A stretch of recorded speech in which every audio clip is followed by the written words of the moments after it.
or best offer.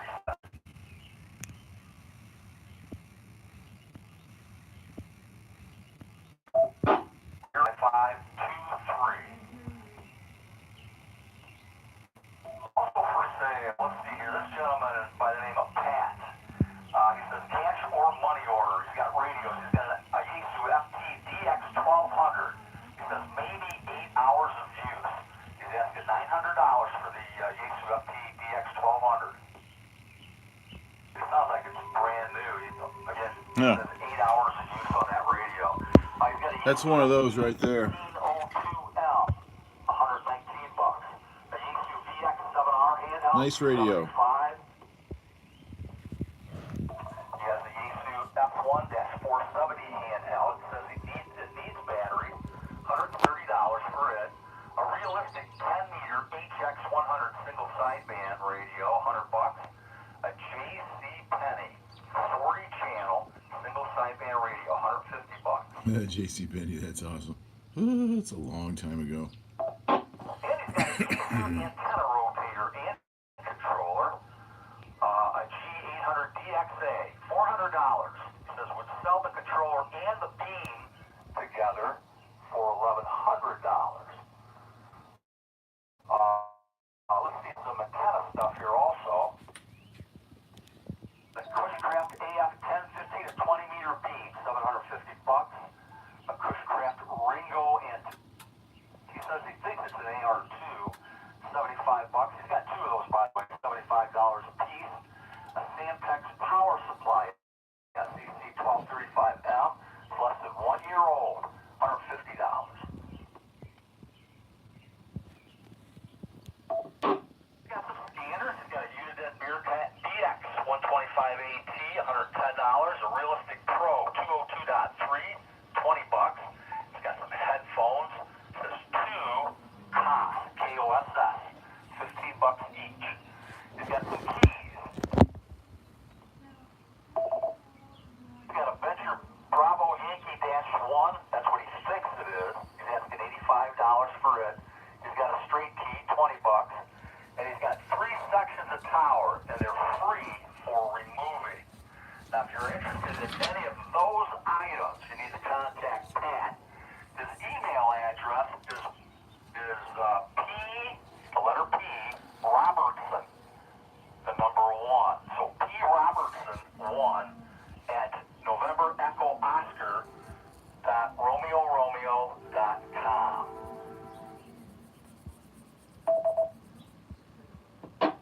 Indeed, REI in the North Central Ohio information. Just continuing here with a nice list of stuff here on the Ohio section swap shop. This gentleman says, still fitting the herd. He's got an alpha antenna, portable, 60-meter antenna. This is the version with the collapsible vertical element. Very lightly used. It's like new condition. Includes the tripod, carry bay, capacitance hat wires, and matching network. He says he's gotten much better at putting wires in trees, and so he no longer needs this antenna. Local pickup or will meet within a reasonable distance from Finley. If you're interested, you need to contact Dixon. That's DIXONTW, the number 2, at gmail.com. And by the way, he's asking $250 for that. Also for sale, an Icon 2K1 amp, factory power supply and matching AT500 auto tuner with original manuals and the original box for the AT500. He says it doesn't have 10 meters, but it is wired for 220 volts. All interconnect cables are included. It was in service with the Icon 751. He stored it in non-smoking temperature, humidity controlled living space for the last 4 years. So he's asking $1,400 plus shipping. If you're interested, Frank says he can meet you within one time of the 44514 zip code. And you can email Frank for more information at younghotdog@yahoo.com. There's an email address for you, younghotdog@yahoo.com.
gentlemen, at 614-981-0241. That's for the Collins R388 receivers. He's got two of them. The last list of items here for the month of April, a Pelstar LA1K solid state HF amp. Asking $3,000 for it. A Pelstar HF Auto tuner, $1,200 for the tuner. Now if you buy both the tuner and the amp, you get them both together for $4,000, and that's a savings of $200. Also, he's got a Swan 600 custom receiver and 600T transmitter. They're rare, with the digital readout, by the way. $1,000.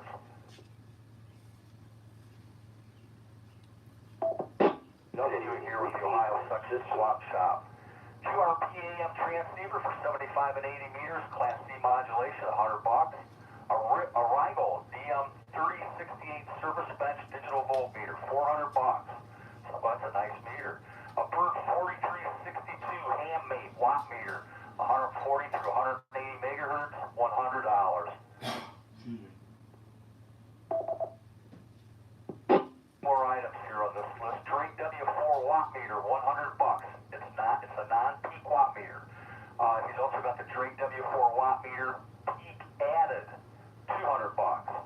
He's got an Autech WM1 dual reading analog style watt meter, remote coupler, it says $150.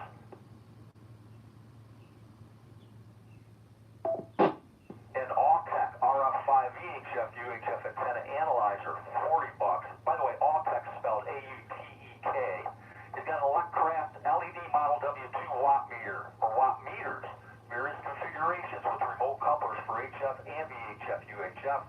$200 with one coupler, $300 with two couplers.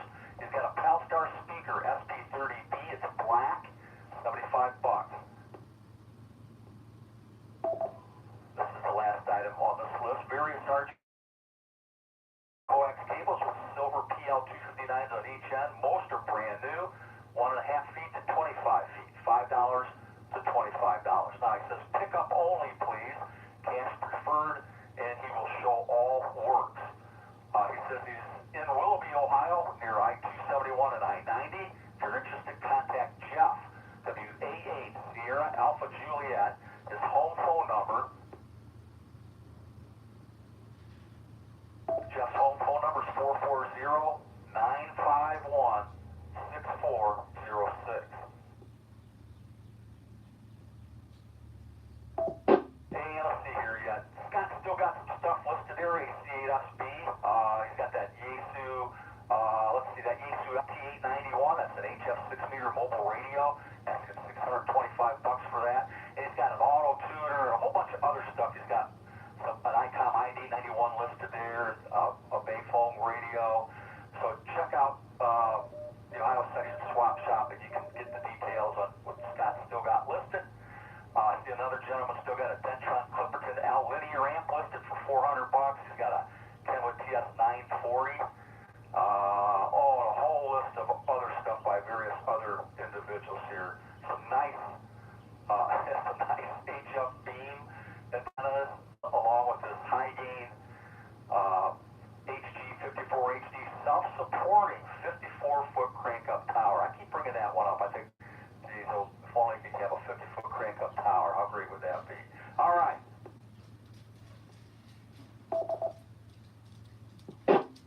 Lots to cover there. Again, definitely when you get a chance, go take a look at the Ohio Section Swap Shop's website. And don't forget, if you got something you want to list there, something you want to sell, trade, or give away, or maybe your club's doing a fundraiser, you can have that listed at the Ohio Section Swap Shop as well. All the terms and conditions are listed there on the website. Continue. Are there any other stations that would like to check in with or without traffic? Call now.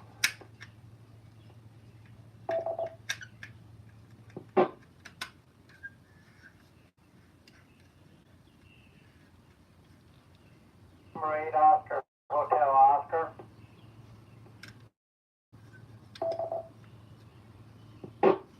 N-A-O-H-O. Go ahead, Mark. Yeah, you have a minute here that I can talk to you about this? I have an appointment in about 20 minutes. Absolutely. Go right ahead, Mark, with your information or your announcement. The mic's yours. The first thing is a question. You have a couple of emails. I just sent you the emails of this article here. They should be there. I'm sure. Check if you want to, would please, because it'd be a lot easier if you read this along, or you could just go ahead and do it.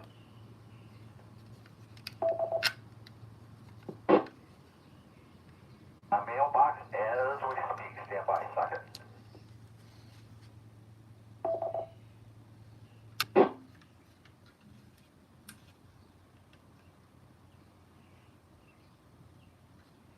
The free classes, says Mark Griffin. Right. If you would want, as I'm talking to you here on the radio, I'm just kind of drifted down here through the email, and you got, okay, some information here on Zoom classes for the guys in Fremont. Do you want to, if you got it all put together smoothly, if you would like to go ahead and do it, I'll let you go ahead and do it, Mark, and then I have all this information, and so I'll kind of sift through it and try to put it in order, and then I'll announce it here on this net, over the next few weeks or whatever. Back to you. Okay, fine business, Jeff. Yeah, so you go clear at the bottom there, and that is that's the address that you have to go to in for this. I just wanted to make sure you had that because it's in quite length here. What it amounted to, this has come from the Fremont,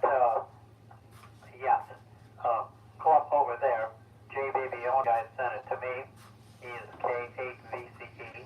And what it amounts to is it's the Green Line people that build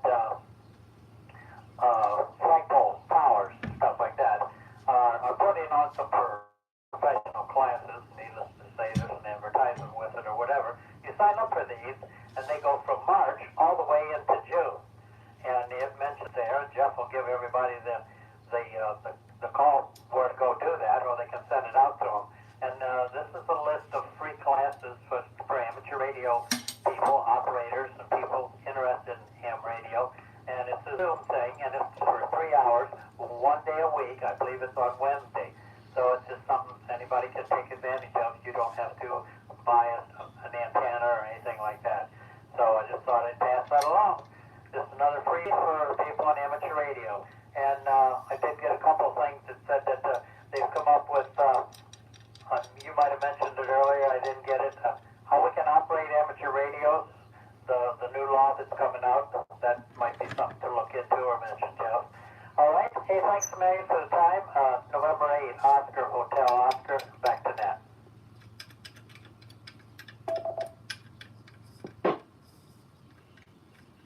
All right, Mark, very good. Well, thanks for bringing this to my attention and folks here on the net here too. And I just, as I'm talking here, like I said, I'm just kind of reading down through this. It looks really interesting, like they cover different topics that hams might be interested in. And let me sift through this, and what we'll do is we'll fit this in our regular weekly net here and put it together and add a little information to it as maybe Jay gets it. Maybe I'll send him an email there and have him keep you updated on it. Thank you very much for bringing it to my attention, Mark. Much appreciated. NAOHO and then that WPAREI, the North Central Ohio Information and Traffic Net. Any other late check-ins? Anybody else with or without traffic call out?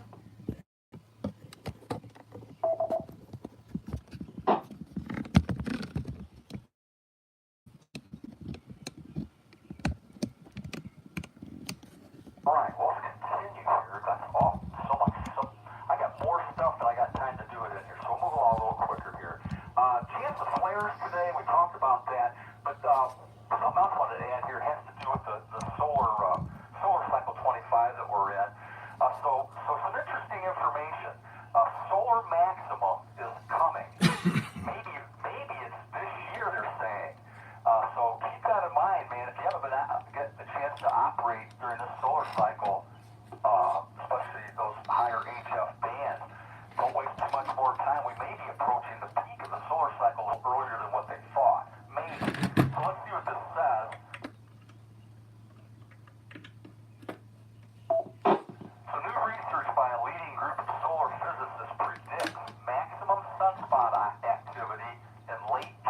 2023 or early 2024, a full year earlier than other forecasts.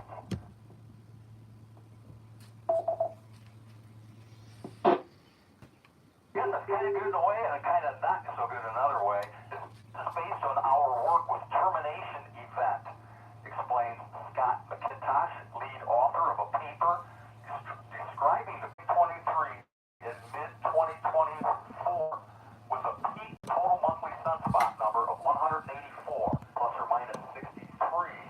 That's 95% confidence. That's quite a range, plus or minus 63.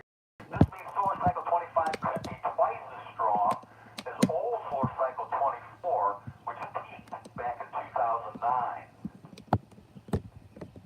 That's good. I like that in the forecast. Their forecast jives with another big event. The sun's global magnetic field is about to flip. This happens near the peak of every solar cycle.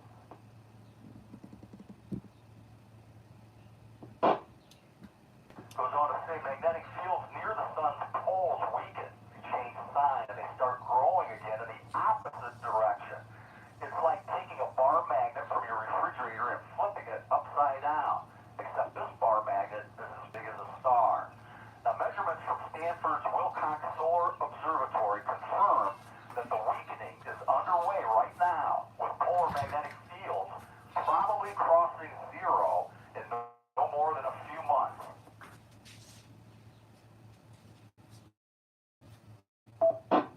Now, historically, the zero crossing precedes actual sunspot number maximum by 6 to 12 months, according to Mr. McIntosh. So this is in accord with their prediction of an early solar max. Here's the part I like the best. This forecast is about to be tested with confirmation as little as 6 to 12 months away. So stay tuned for solar max. So let's remember that, you guys. Let's see if that actually pans out. It'll be interesting to see if their past information and all those things that they actually come to pass.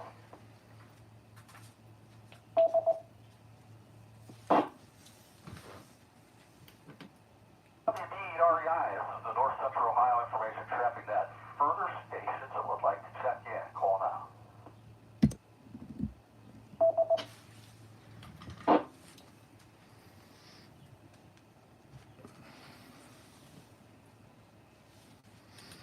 All right, earlier when we were doing the HF indices, we talked about F1 and F2 layers, and we talked about the E layer. As a matter of fact, you can actually see the E layer on the ionogram generated by the ionophore. Talk just a little bit about the E layer, mainly about sporadic E. That's another type of propagation some of you may or may not have heard of before. But I wanted to mention that this morning. It may come into play, maybe really later on when propagation is no longer very good on regular ionospheric propagation. So let's find out about sporadic E.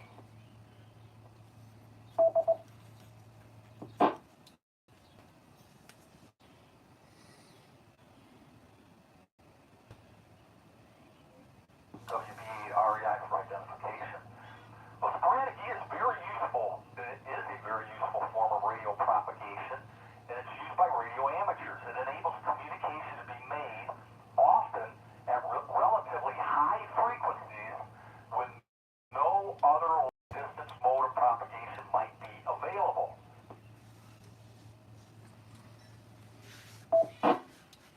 Maybe when the sunspot, when the solar cycle goes to minimum, maybe sporadic E might be something we'll want to pay attention to. It goes on to say sporadic E is used by radio hams on bands from around 24 megahertz or 28 megahertz. So we're talking about 12 meters and 10 meters up to 144 megahertz, 2-meter band, and very occasionally the 225 megahertz band in the United States. Now, it is widely used on 10 meters and 6 meters to yield long-distance contacts when no other forms of ionospheric propagation are available.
WB-REI for identification. Now, there's a topic, just a little bit more here. Sporadic E arises when very intense clouds of ionization build up in the lower reaches of the E region of the ionosphere. The level of ionization may be up to, get this, 5 times greater than those normally achieved at the peak of the sunspot cycle. And this is the reason why signals well into the VHF region of the radio spectrum can be reflected.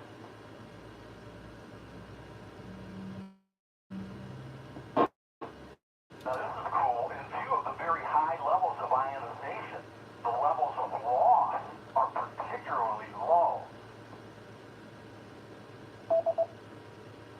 The key issue for radio hands with sporadic E is trying to pick times when it will occur.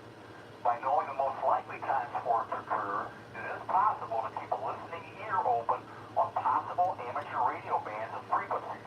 Unfortunately, as the name suggests, the occurrence of sporadic E radio propagation is not easy to predict.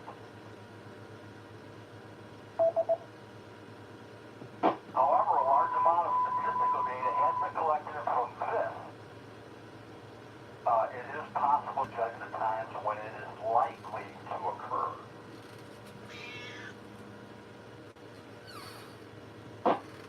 All right, and this is such an interesting article. I won't go on with it because it gets a little bit more detailed. But the other thing that I did want to mention about sporadic E is that I came across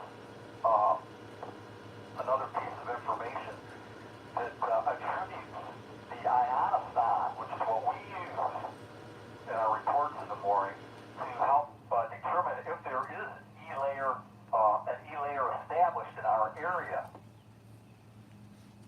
Come on. Move over here. Come on, move. Anyway, this particular article says a statistical approach in analyzing archive data of the occurrence of sporadic E-layer propagation would provide a good insight in developing prediction models. It says ionophores have proven to be one of the best tools to detect these sporadic E conditions, and this information continues on. So we'll keep that in our report, and whenever I see E-layer being identified in the ionophore, I'll be sure to mention it to make everybody aware of it. And who knows, maybe it's a good time to listen for sporadic E propagation. Maybe all the way up to 2 meters, 6 meters, 2 meters, 10 meters. Keep in mind, we'll talk more about sporadic E later in the future. This is WB-REI, the North Central Ohio Information and Traffic Net. Anyone else that would like to check in with or without traffic? Anybody that would like a signal report, call out.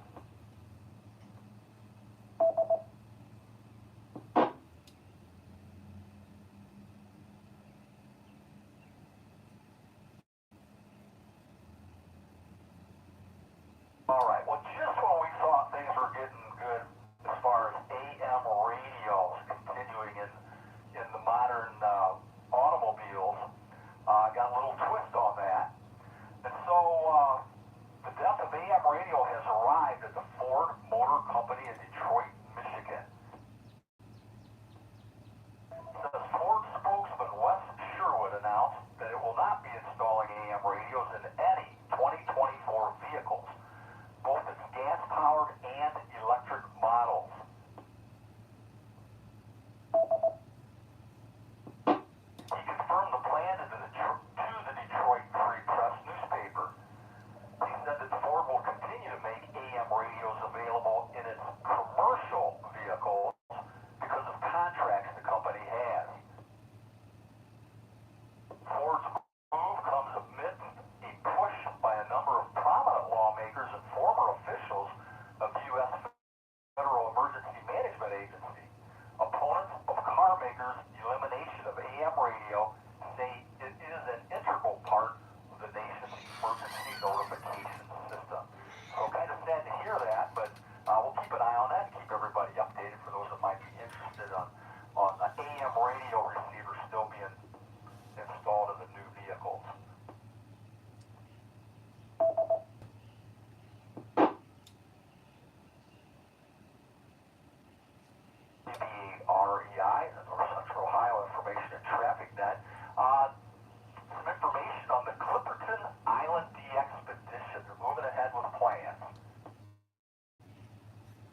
Radio Newsline. This is a neat report here. We talk about the International Space Station and talking to the astronauts. We talk about the school contacts quite often. But here's a really unique contact that took place just not too long ago. And so again, this is from Amateur Radio Newsline's latest edition. This is a story of a Pennsylvania ham who is still walking on air after a recent out of this world contact. And here it says, Mark says, with response from November Alpha 1 Sierra Sierra, the International Space Station, 73-year-old date fixed. November 3 Alpha Mike Yankee from the Reading, Pennsylvania area says he felt like an excited 8-year-old kid at Christmas as he began a arranged amateur radio contact with astronaut Nicole Mann. That's sweet. To continue here, it happened in the early morning hours of March 4th as the International Space Station orbit passed above Berks County in eastern Pennsylvania, just north and west of Philadelphia, for about a 6-minute window. Goes on to say Mr. Fix gives a lot of credit for the contact to his longtime friend, whose also first name is Dave, who personally knows the first Native American woman in space and used to vacation with her and her family many years ago. So it was Mr. Fix who suggested to Dave, remember we're talking about two Daves here, the idea for a ham radio contact. His friend liked the idea so much that he quickly reached out to Nicole's father, Howard, who proposed it to Nicole over a private family conversation channel to the International Space Station, and she was all for it. However, Nicole didn't get a chance to get her hand ticket before last October's liftoff, so she needed a little assistance to set it up and initiate the contact.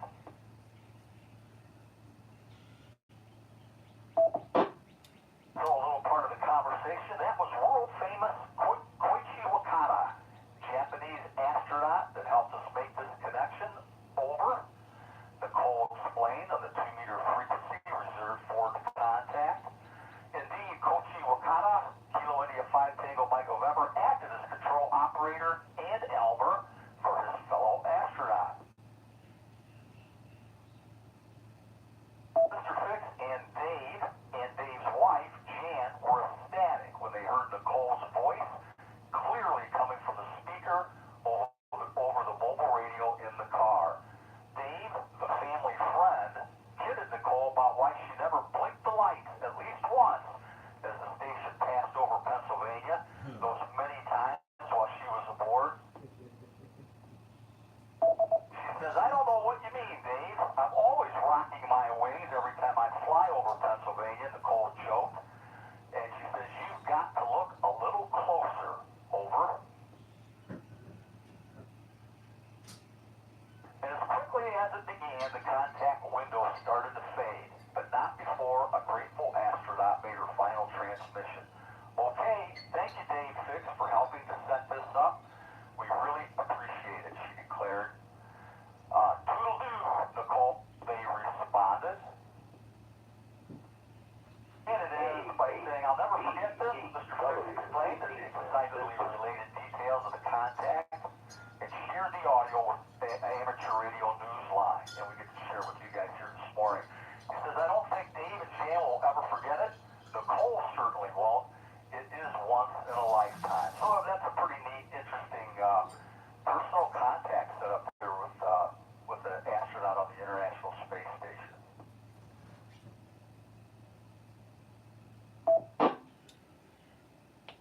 WBREI, the North Central Ohio Information and Traffic Net. I'm going to check here real quick, see if there's other check-ins, and we'll get to some technical stuff here.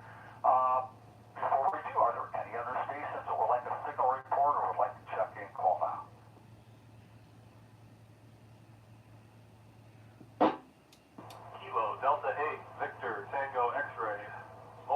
right, no traffic.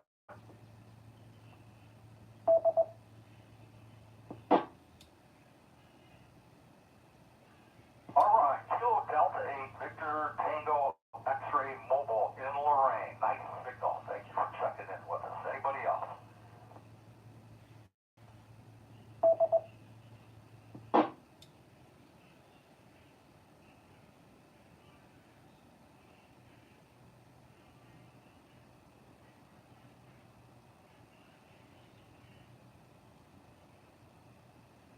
All right, little information here on reverse engineering with regard to Win APRS. This is a exploitable memory corruption vulnerability found in Win APRS. So those of you that are using that, I use it, Win APRS. Some of you may also. So you might be interested in knowing that there's a number of hands that have dug into that, and they've determined there is a memory corruption vulnerability in Win APRS. Now what's neat is if you're into that sort of thing and looking at microprocessor registers and pointers to various locations in memory, you can go to Hacking Ham Radio, where they go into great detail about how Ham, or a couple of Hams actually, have went in using WinDebug and IDA Pro to look for the exploitable memory corruption vulnerability. And it looks like they found one.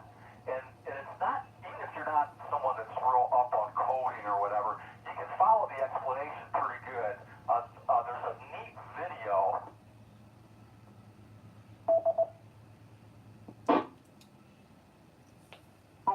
Really nice YouTube video called Security Alert in Ham Radio with APRS. You can check that out. The guy gives a nice basic explanation about what's happening. You know, basically there's a way to exploit the code to get a register pointer to point to what's called the data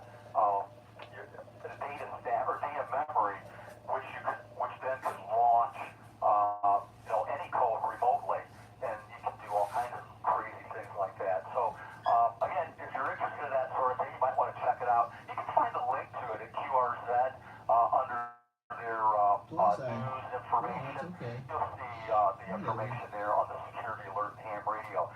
One good thing I was going to mention, thing the gentleman brought to the attention of those looking at the video, was that it's really an exploitation of the memory. Only can be done using the old Windows 95 operating system. And so there's not very many of those around anymore. So how much of a worry should it be for you? Probably not super big, although you might want to keep an eye on it if you're operating it, especially if you're running it 24/7. Now you might want to take a little bit closer look. Hopefully somebody's going to come out with a rewrite to fix the bug. So we'll keep an eye on that. We'll pay attention to it. Again, if you're a user of Winnie APRS, go to QRZ's website, look under the news articles, and you'll find the link to the Security Alert Winnie APRS YouTube video.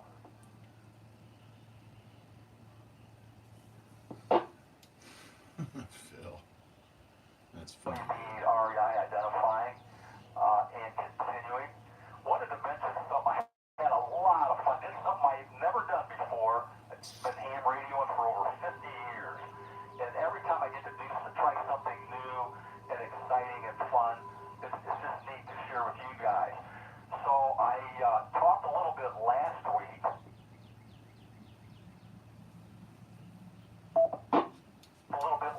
About a new, well, it's not a new program, it's actually been around for the last 5 or 6 years, called Shortwave Radiogram. As a matter of fact, that was kind of the topic of a NTS traffic message I sent this morning to the producer of that program. It's the program name, Shortwave Radiogram.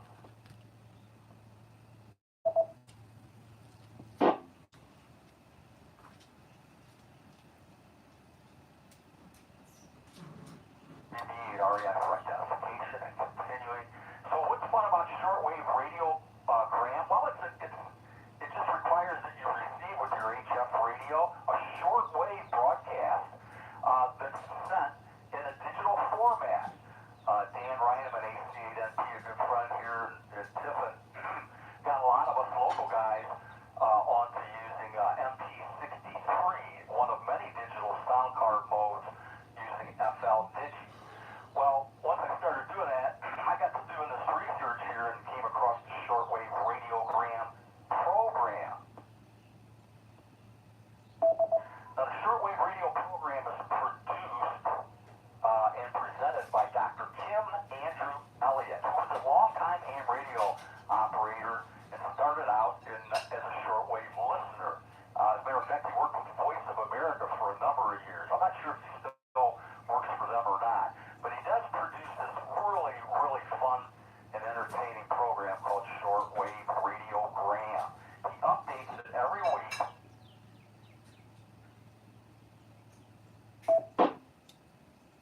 And what's neat about it, it does not use he does not use MT63.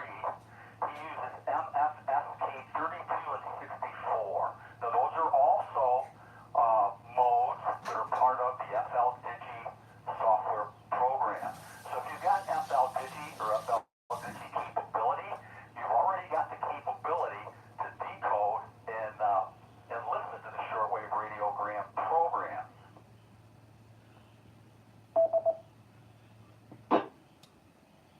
I got the chance to do that just this past Friday. It was so neat. It was so exciting. I had it set up FL Digi on my desktop PC and had it connected directly to the output of a fixed audio output of my HF ICOM 718 HF receiver. And I tuned in to the Friday 9:30 a.m. Eastern Standard Time broadcast of the shortwave radio program.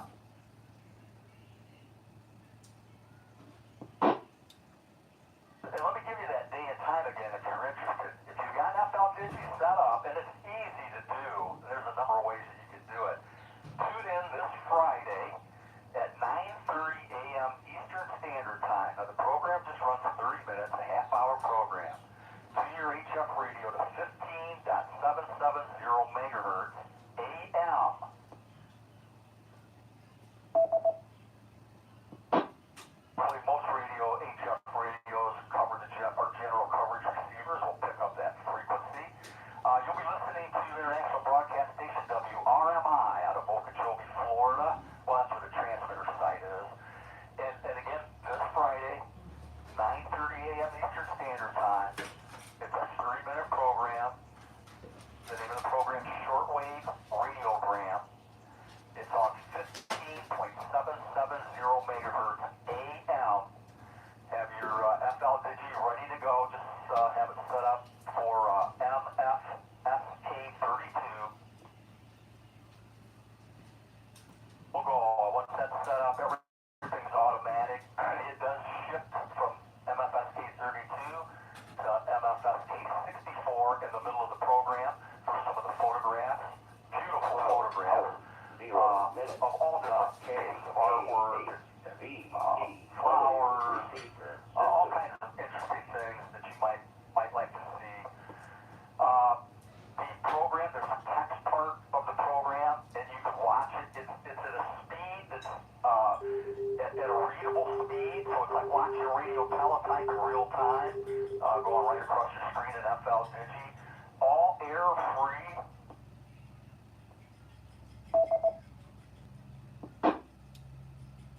Don't forget to try it. If you've already done FL Digi in any format, MT63 or whatever, just set it up this Friday morning at 9:30 a.m. Eastern Standard Time for MFSK32, and tune your radio again to get the right place here to 15.770 megahertz. And I think you'll be pleasantly amazed. It's a wonderful program. Now, there is a whole program schedule, and it runs from Thursday, the various times and different frequencies on Thursday, Friday, Saturday, and I believe Monday.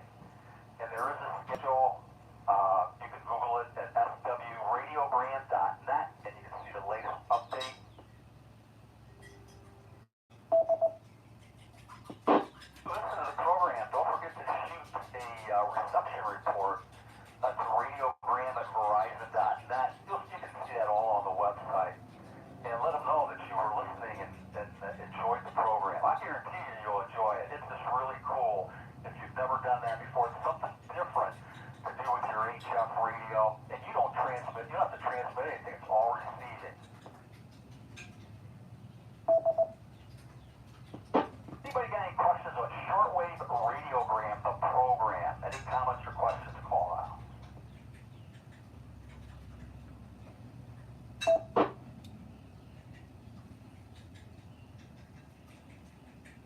Right, we got a little bit of time left here. I wanted to talk about our next piece of equipment that we're going to analyze as far as the schematic diagram goes. Something we've been just starting out doing, experimenting around with a little bit, hopefully learning a little bit, learning to use some of that stuff we learned when we were taking our ham radio tests, how to identify some resistors or capacitors or transistors, that sort of thing, and how to kind of follow a schematic diagram.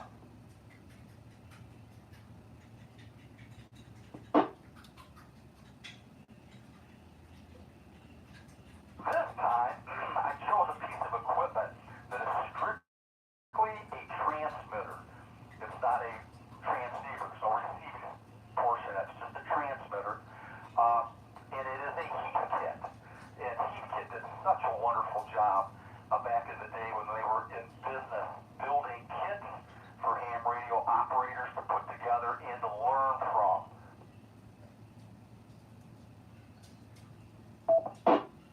It's a shame that Heat Kit or someone, and I know there are some places out there that might be like Heat Kit, but I don't know, their manuals were so excellent because Heat Kit manuals gave a very excellent, at least I thought, detailed description of how the circuits operated.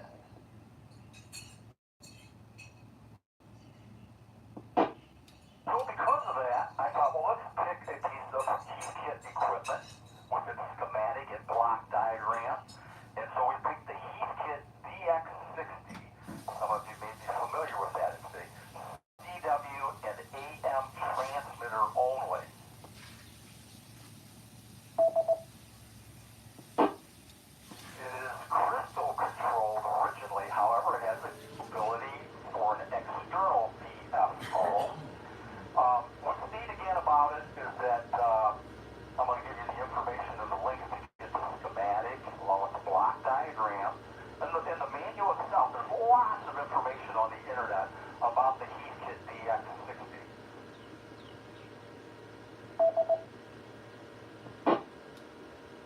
We'll have some fun looking at the block diagram and looking at the schematic, talking about different parts of the circuit. And by doing that, learning how to identify schematic symbols, learning a little bit about how some of the circuitry functions in a CW and AM transmitter. So we'll talk about speech amplifiers, control modulators, an oscillator, a driver, the amplifier, a pi network. We'll be talking about low-pass filtering, a power supply that has a doubler, what's called a doubler circuit in it. And we'll be talking about things like grid block keying, waveform shaping in CW, and neutralizing of a amplifier, power amplifier.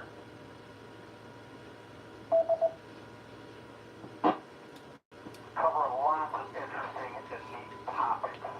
All right, that being said, I wanted to, before I give you the links to get the schematic diagram and the block diagram, which you can find just by Googling DX60, but I'll put it down for you a little bit more. I wanted to read from this DX60 Heat Kit manual the warranty. I just thought it was it was just so great, when things are made in this country, and provided such a great opportunity for new hands to learn about electronics, and they really provided the support.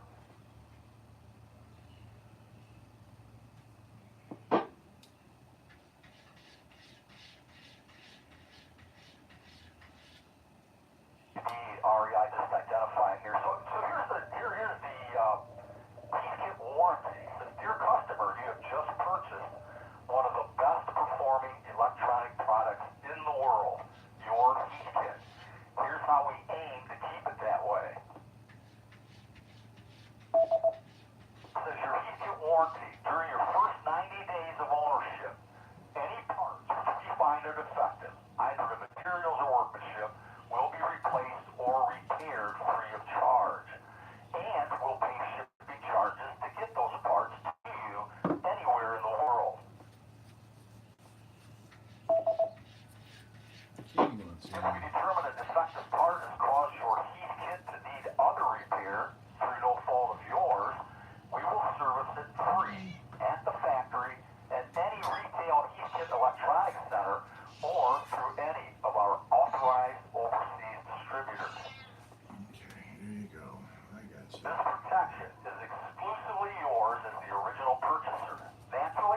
That being said, let me ID again here real quick. WB8REI, the North Central Ohio Information and Traffic Net. We're talking about your chance to earn a payday candy bar. I was going to go with a candy bar of your choice, but found it a little difficult to get the chocolate candy if it could melt. So we thought, well, stick with the payday candy bar. If anybody's got a peanut allergy, well, let me know. We'll work something else out. But I think that's what we'll go with. And let's see, I think last time Mark was our a recipient of a payday candy bar, AG8N, I think it is. Mark, they're in Polk, Ohio, so really appreciated his input. Pretty simple to do. We'll talk about the DX60 schematic diagram, a block diagram, over the next upcoming 4 weeks. You can earn up to just 1 point just by simply participating. Describe something, ask a question, and we'll mark you down for 1 point. Whoever got the most, come the end of the month, we'll award them the nice candy payday candy bar. And if we have a tie, well, we have a way to run off for tie.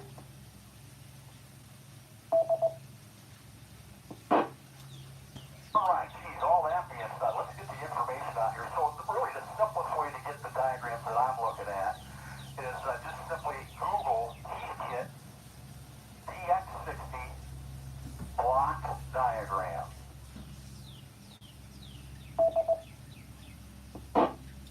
The number of links to various Heathkit DX60 information. The stuff I'm looking for is in PDF format. It's just really nice. You can print it out or just look at it on your computer. NostalgicKitsCentral.com. That's the URL that has what I consider to be some of the nicer PDFs for the Heathkits block diagram and the Heathkit DX60 schematic diagram.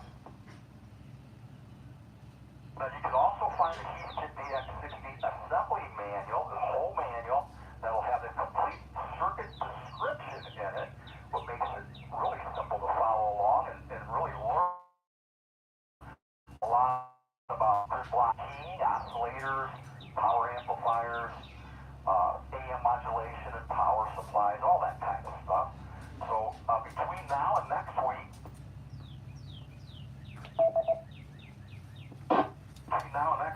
get your Heathkit DX60 block diagram and schematic diagram, so they got it available.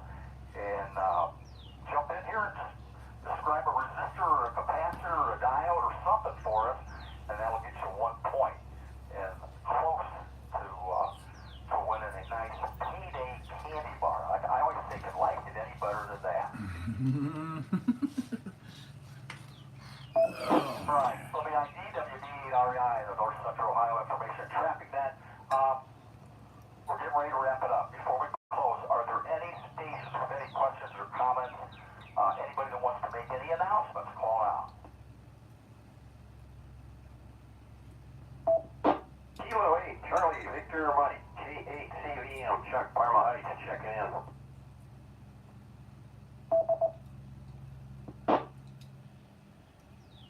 Hey, good morning, Chuck. Or I guess it's good afternoon. K8 Charlie Victor Mike. Nice signal from Parma Heights this morning. Thanks for getting on the list and checking in with us this morning or this afternoon. Anybody else?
more information on those WinLink locations by visiting winlink.org. And operating frequencies, they're proposed to be in the 80 and 40 meter band. Voice is preferred for testing. Optimum frequencies are centered around, but not limited to, 3.902 and 7.240. Digital messages may be passed on the Ohio Digital Emergency Net. Digital Ohio or OHDEM frequency is going to be 3.5845 megahertz. Typically, it's Olivia 8/500. The OSFDM frequency is 3.9725 megahertz, and those net times are 10:30 a.m., 4:15 p.m., and 6:45 p.m. Now, you can create your own log, Excel preferred, or Word format, and be sure to include a photo of your group or your antenna, and submit your results to contest@November8alpharomeoalpha.org. There's all those details. Hopefully you got those there, Jim, and everybody else. We still got a little while yet, so we'll be talking about MVIS Day before it gets here on Saturday, April 22nd. I got to mention this, Glass City Marathon is going to be April 23rd, and they're looking for some assistance. Hello, everybody. It's coming up on that time again, and we've been asked to help with Glass City Marathon race, which is Sunday, April 23rd, and it begins at 6:30 a.m. Everything should be finished by 1 p.m. I've got lots of spots to fill, some which only last a couple hours and some which are all day. Now, if you'd like to help or would like more information, please contact me at either K8RKS@ARRL.net or at phone number 419-471-0573. That's for more information on the Glass City Marathon, and that's taking place April 23rd. I think we covered it. Last chance. Any last announcements, contacts, comments, or queries? Call out.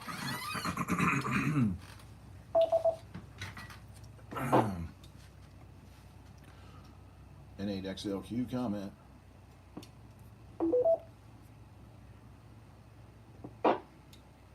N8XLQ. Go ahead, Lenny.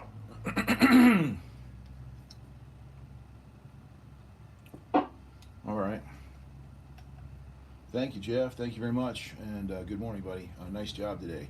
Hey, we're going to be moving the net monitoring gear over to YouTube starting next week. It'll be my Lenny Round N8XLQ YouTube page. I'm going to find that it's a little more flexible for everybody over there. And not everybody likes to, not everybody's even engaged with Facebook. So most everybody looks at YouTube for something once in a while. So I'm going to put this over there too. If you're all right with that, I'm going to clear off. Use YouTube from now on, okay? N8XLQ, just a little heads up. So if you don't see it here next week on my Facebook page, you can find it over there. And again, good job today, man. N8XLQ.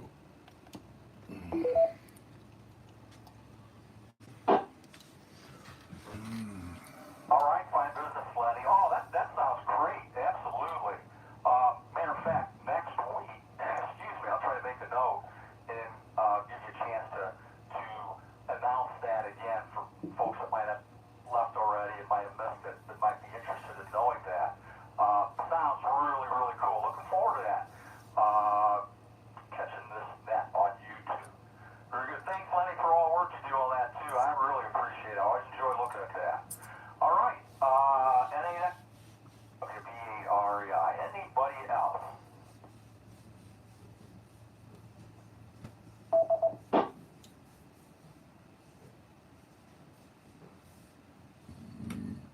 Okay. Well, thank you, Ron, KETX, for being my HF liaison station here this morning.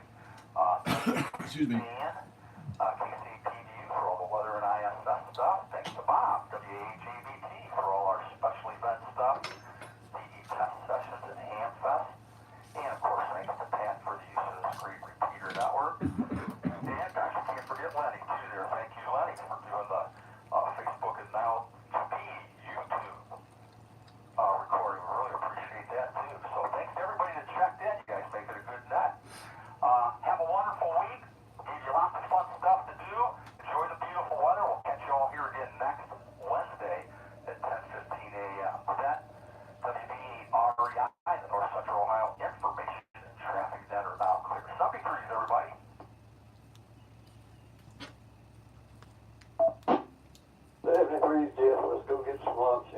QQ on. Hey, I hear you. My stomach's growling. That's getting longer and longer. I got to pay closer attention. I get too much information from it. I didn't want to end without talking about NVIS. You brought it up, and I skipped right over it. And still got time. Have a good week. NAQQI, WD8REI. See you later. See you later, buddy, and that QQ line.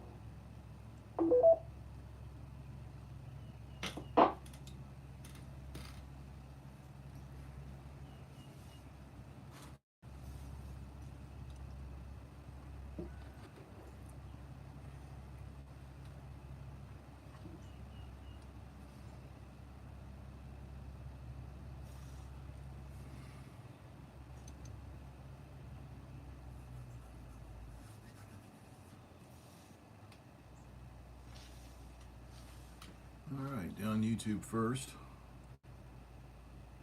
Let's see.